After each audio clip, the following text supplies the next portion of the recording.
அதிமுக கிடையாது, பிஜேபியினுடைய அது 2வது அணி கிடையாது. பிஜேபியே மாறிட்டாங்க. ஏன்னா அவருக்கு இருக்கிற பல்வேறு நெருக்கடிகள் அதெல்லாம் எப்படியாவது சமாளிக்கணுங்கிறதால தான் அவர் டெல்லிக்கு போய் அங்கே பார்த்து இங்கே பார்த்து எல்லா விதமான நடவடிக்கைகளையும் மேற்கொண்டிருக்கிறார். இப்போது புதிய அறிமுகம் ஆச்சி ஹோட்டல் சாம்பார் 50 கிராம் ரூபாய் 20 மட்டுமே. மக்கள் அதுக்கு தமிழக மக்கள் விழிப்போடு இருக்கிறார்கள். நிச்சயமாக அவர்கள் எது நினைத்தாலும் அது நடக்காது. தகவல் வெளியானதுனால தான் நல்லா தெரியுது. அவங்க என்ன சொல்றாங்களோ அதுக்கெல்லாம் தலையாட்டுறது தான் இப்போ இருக்கிற அதிமுகவினுடைய வேலை. அவங்க என்ன சொல்றாங்கங்கிறத கேட்டுட்டு தான் அவங்க செய்கிறாங்க. அதிமுக கிடையாது, பிஜேபியினுடைய அது 2வது அணி கிடையாது. பிஜேபியே மாறிட்டாங்க.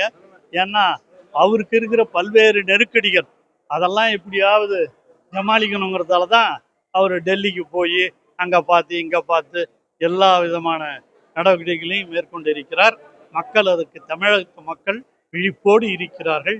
நிச்சயமாக அவர்கள் எது நினைத்தாலும் அது நடக்காது என்பதை நாம் நன்றாக அறிவோம்.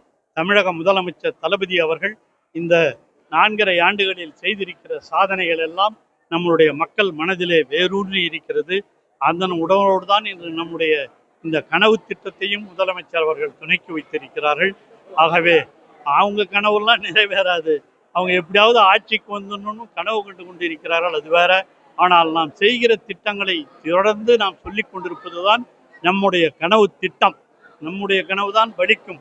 அவங்க கனவுலாம் எப்பொழுதும் எந்த காலத்திலும் தமிழகத்தை பொறுத்த வரையில் நம்முடைய பெரியார், அண்ணா, கலைஞர் சொன்ன வழியில் திராவிட மாடல் ஆட்சி நடத்துகிற தளபதியினுடைய நினைவுகள் தான் மலரும். அவருடைய கனவுகள் தான் நிலைத்து நிற்கும்.